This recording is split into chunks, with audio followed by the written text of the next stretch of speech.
next up is Good Hair, a new documentary featuring Chris Rock. It takes place in barbershops and beauty parlors, and it features a lot of women and a handful of men, some famous and almost all African American, talking about weaves, curls, wigs, and relaxers. This is a weave right now. This is a weave.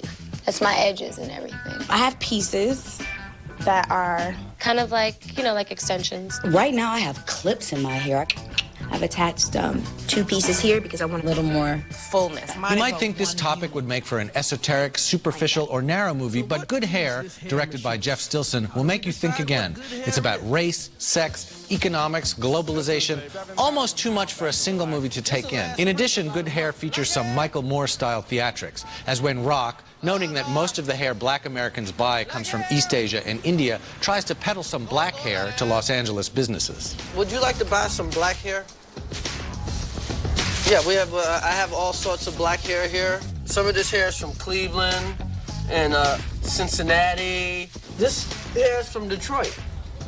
Well, you might want to take it back.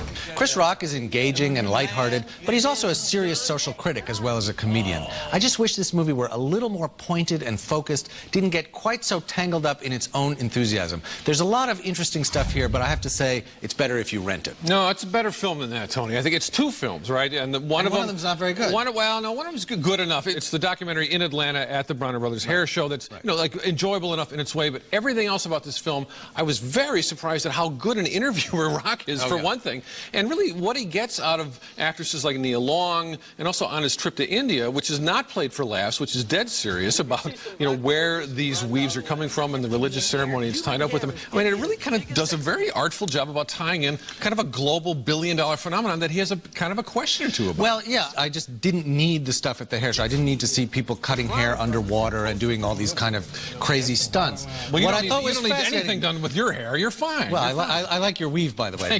But anyway, I mean, this movie just does take what seems like a kind of a superficial topic and really does go into it with great depth, talking about the relations between black men and black women, all the money that's spent, and the who scene controls in the the business. The scenes in the barbershop are fantastic. Terrific, yeah. And that's the scene, the barbershop scene, where he just goes in and starts talking to black men about this phenomenon of what the hair industry is doing to their culture. I don't know. It's a small point. It starts funny and it gets more and more serious. But it's also not didactic. I mean, he's making some points about racism, about standards of beauty, about self-image, but he's not preaching it anymore. No, he's very good at doing that. No, I say see it. I say see it.